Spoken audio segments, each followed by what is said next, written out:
Look, let's be honest. The internet we have now, often called Web 2, is a bit like a high school cafeteria run by a handful of giant, data-hungry corporations. You've got your Facebooks, your Googles, your Amazons. They're the cool kids who own the tables, the lunch trays, and somehow all the sporks. They let you sit at their table for free, which sounds great until you realize the price of admission is every single thought like an embarrassing photo you've ever had. They take your data, package it up, and sell it to advertisers who then try to sell you a specific brand of artisanal mayonnaise you mentioned once, quietly, to your cat. It's a system built on surveillance capitalism, which is a fancy way of saying they're watching you, always. Now, along comes Web 3, a concept so buzzy it sounds like it was invented by a marketing team that exclusively drinks Red Bull. Web 3 is pitched as the internet's glorious, decentralized revolution. It's the digital equivalent of everyone deciding to ditch the corporate cafeteria and start a massive potluck in the parking lot. Right, so in this chaotic, high-stakes world of Web 3 where projects launch and burn out with the speed of a firework, you have something different, something slower, something that has taken so long to cook, it makes a brisket look like a microwave meal. I'm talking, of course, about the Pi network. Now, if you've spent any time in the crypto-curious corners of the internet, you've probably heard of it. It's a project that lets you mine a digital currency on your phone, which sounds incredibly futuristic until you realize it doesn't actually drain your battery or turn your device into a hand warmer.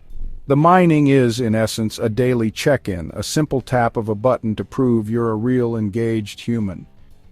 The stated goal of Pi Network isn't to create another speculative asset for crypto bros to gamble on.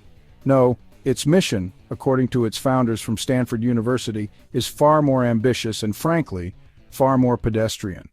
They want to build the world's most widely distributed and inclusive digital currency and ecosystem.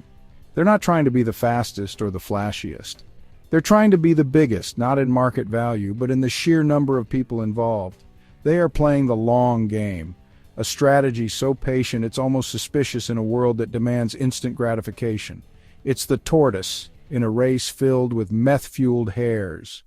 Okay, let's talk about a word that gets thrown around a lot but is about as rare in the crypto space as a humble billionaire: integrity. What does it even mean here?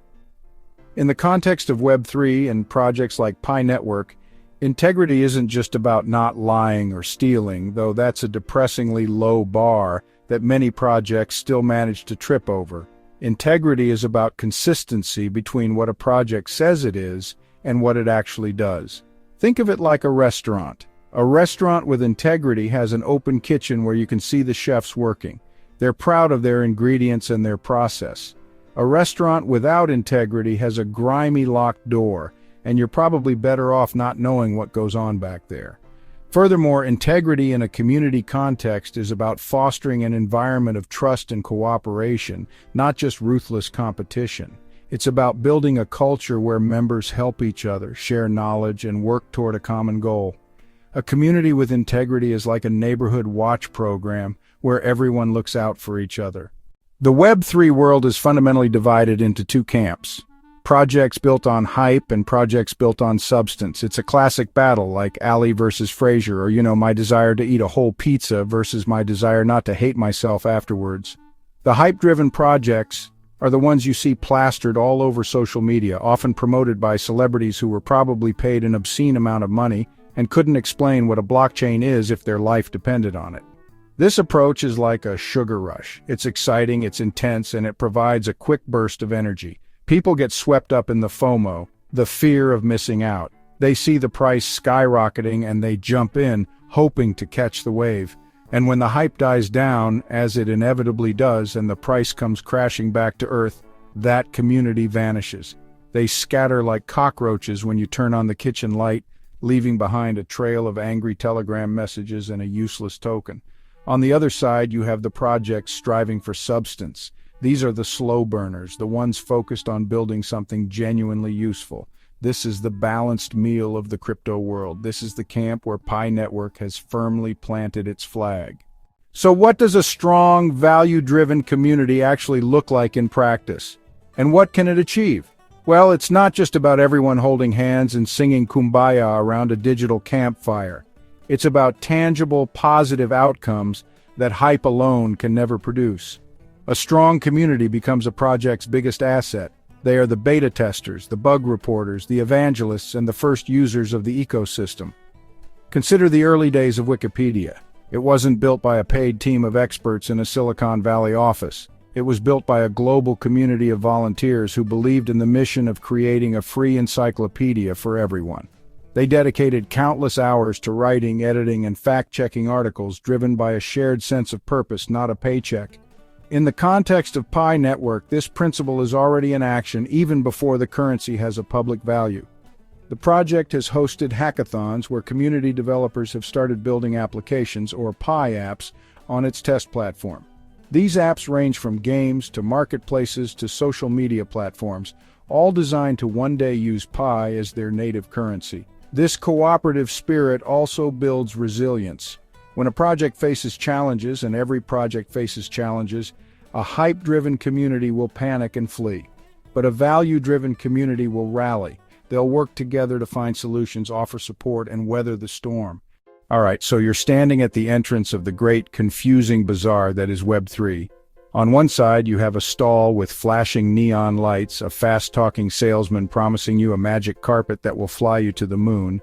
On the other side, you have a quieter stall where a group of people are patiently weaving a large, intricate tapestry together. It's not finished, and they can't promise you when it will be, but they invite you to pick up a thread and join them. Which stall do you choose? This is the fundamental choice every person entering this space has to make. As a user, an investor, or just a curious observer, you have more power than you think. Supporting projects with integrity means doing a little bit of homework.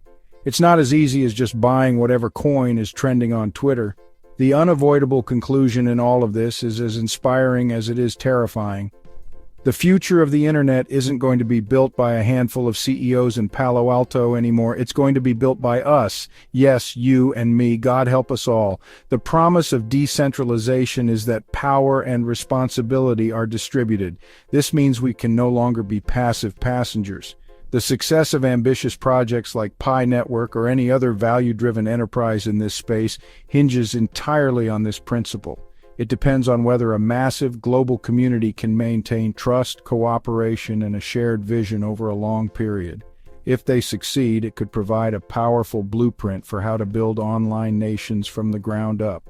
The communities we form, the values we uphold, and the integrity we demand will be the code that truly matters. The future of the internet is a collaborative project, and it's time for all of us to start building. Let's just try not to mess it up too badly.